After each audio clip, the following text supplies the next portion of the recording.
Any clarifications? Ms. Andreong? Anthiong? Thank you, Chairman.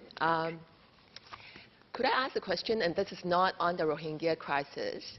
May I ask the Foreign Minister if MFA has an assessment on whether there's support amongst the member states in terms of a review of the non-interference policy within ASEAN? I appreciate that this is a foundational principle of ASEAN when we were founded, but I would just like to get a sense from the Minister if there's an assessment on the support amongst the other countries. Thank you.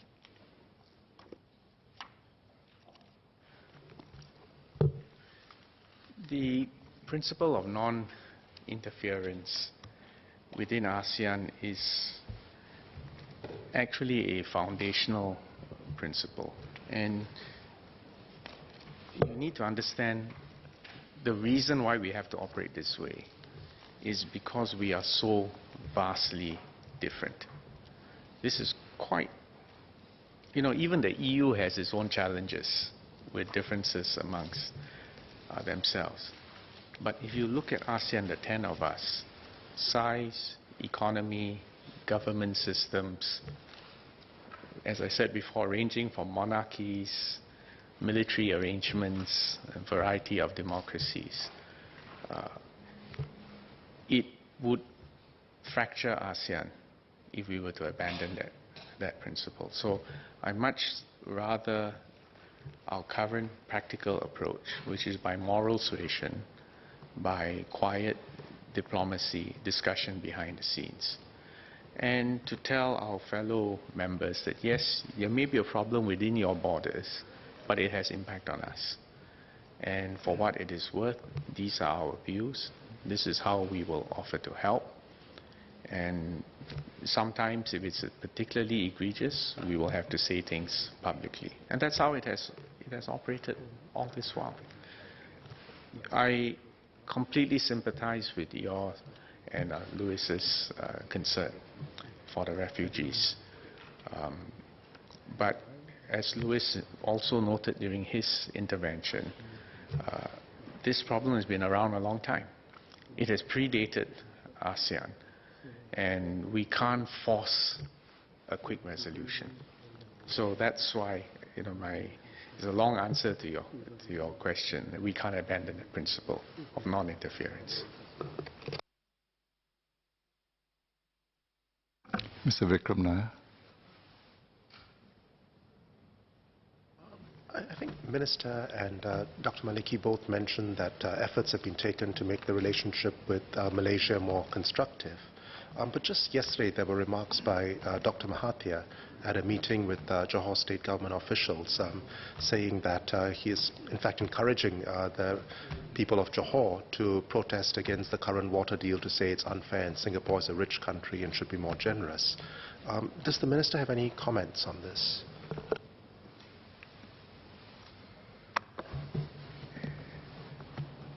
Well, thank you for that pointed question. In fact, I think there's an article on page in the Straits Times today.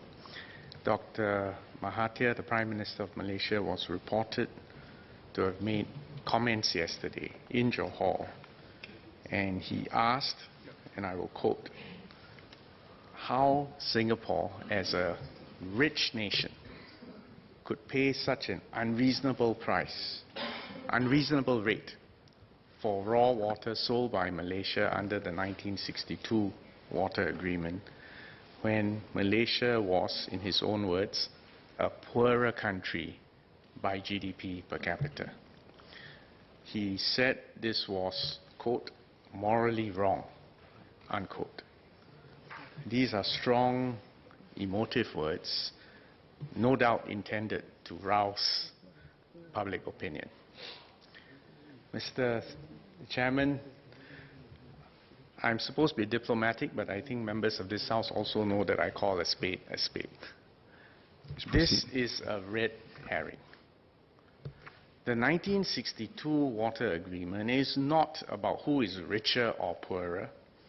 It is about the fundamental principle of respecting the sanctity of agreements. And Singapore's position on the 1962 agreement has been clear and consistent. The 62 water agreement was guaranteed. No, in fact, first I should say that in 1962, when this agreement was signed, Malaysia was an independent country. They had their own leadership, they had their own legal advice, and they entered into this agreement in 1962. In 1965, when Singapore was ejected from the Federation of Malaysia, we took the precaution of ensuring that the 1962 water agreement was guaranteed by the governments of both Malaysia and Singapore. It forms, in effect, part of our 1965 separation agreement. Any breach of the 62 water agreement would call into question the separation agreement. And this separation agreement is the basis for our existence as an independent sovereign state. Therefore, Malaysia and Singapore must fully honor the terms of the 62 water agreement, including the price of water that's stipulated in it.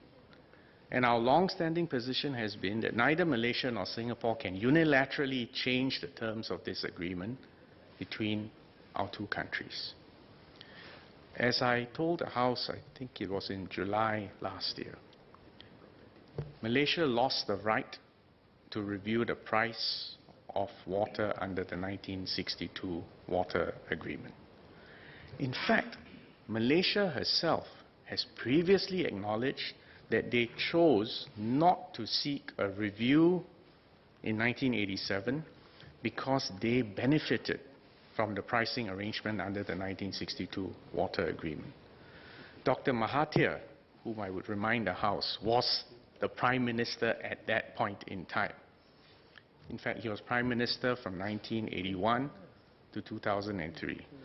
Dr. Mahathir himself explained in 2002 that Malaysia did not ask for a review in 1987, as Malaysia knew that any revision would also affect the price of treated water that's sold by Singapore to Malaysia.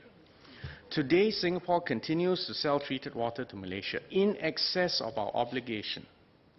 Our obligation under the 1962 water agreement is to sell 5 million gallons per day. But actually, today, as we speak, we are selling around 16 million gallons per day. And we are selling it at a fraction of the cost of treating that water. In other words, for every gallon, we are subsidizing. On top of this, from time to time, PUB also receives additional requests to supply additional treated water to Johor. For example, just between the 2nd and the 4th of January this year, Singapore supplied an additional 6 million gallons per day of treated water. This is over and above the 16 million gallons per day that I described earlier. And we supplied this to Johor when it needed more water because its water plants were experiencing a disruption due to pollution. Furthermore, members may recall that in 1990, and again I remind you that this is during Dr. Mahathir's first prime ministership, the PUB and Johor signed an agreement in 1990 to construct the Lingui Dam to increase the yield of the Johor River. Johor owns the Lingui Dam, but Singapore paid more than $300 million for its construction and operational costs, as well as compensation for the land used by the Lingui Reservoir, and for the potential loss of revenue from logging activities, and also inclusive of a one-time payment of the lease of that land for the remaining tenure of the 1962 water agreement. If, and this is an important point, if Malaysia had exercised the right to review the price of water in 1987, Singapore might well have made very different investment decisions on developing the Johor River. Overall, we have spent more than 1 billion Singapore dollars on water projects in Singapore. And this has helped not only PUB's waterworks, but Johor's own waterworks, which are also abstracting water from the same river. In fact, members would also recall that the Lingri Reservoir dropped, the water level dropped to a historic low of 20% in October 2016 because there was a drought and we needed to use that water in order to supply the downstream water treatment plants. And in periods of dry weather, and just by coincidence, Johor is experiencing a period of dry weather now. That's why there have been fires, and that's why there have been the smell of burning material in Singapore in recent days. In this period of dry weather, Singapore continues to provide Johor with treated water upon their request. And we do so out of goodwill, without prejudice to our legal rights under the water agreement. We are permanent neighbors, and we want to be good neighbors. And we have never shied away from dealing with difficult bilateral issues. And this is why Prime Minister Lee Hsien Loong had proposed to Dr. Mahathir when they met in November 2018 that both Attorney Generals of Singapore and Malaysia would meet to better understand each other's positions on whether Malaysia still had the right to review the price of water under the 62 Water Agreement. The Attorney Generals actually did meet in December 2018.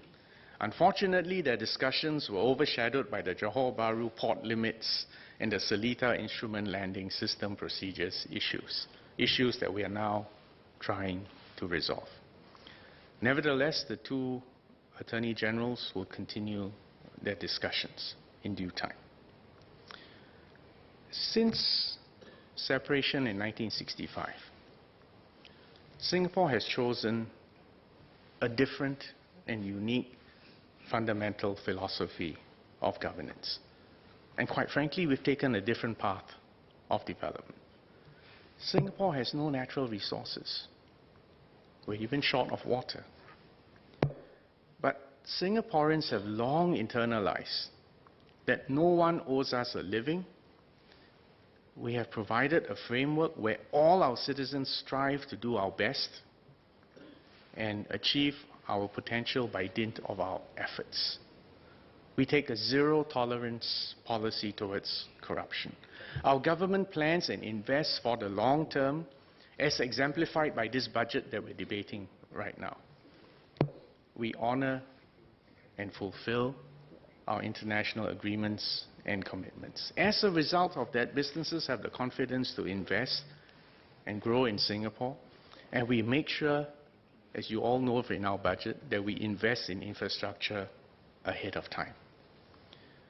So on that note, I will let members of the House and fellow Singaporeans outside decide for yourself whether we have been fair or, to quote Dr. Mahathir, whether we have been morally wrong. I think the answer is obvious. Mr. Vikram Nair, would you like to withdraw your amendment?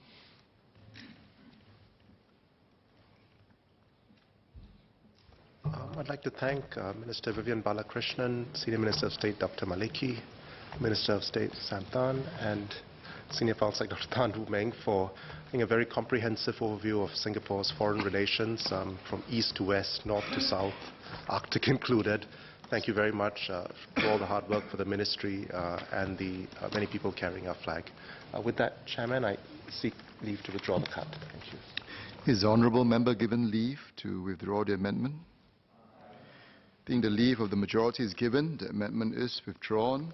The question is that a sum of $474,995,400 for head end stand part of the main estimates. As many as are of that opinion say aye. To the contrary, say no. I think the ayes have it. The ayes have it. The question is that the sum of $16 million for hit ends stand part of the development estimates. As many as of that opinion say aye.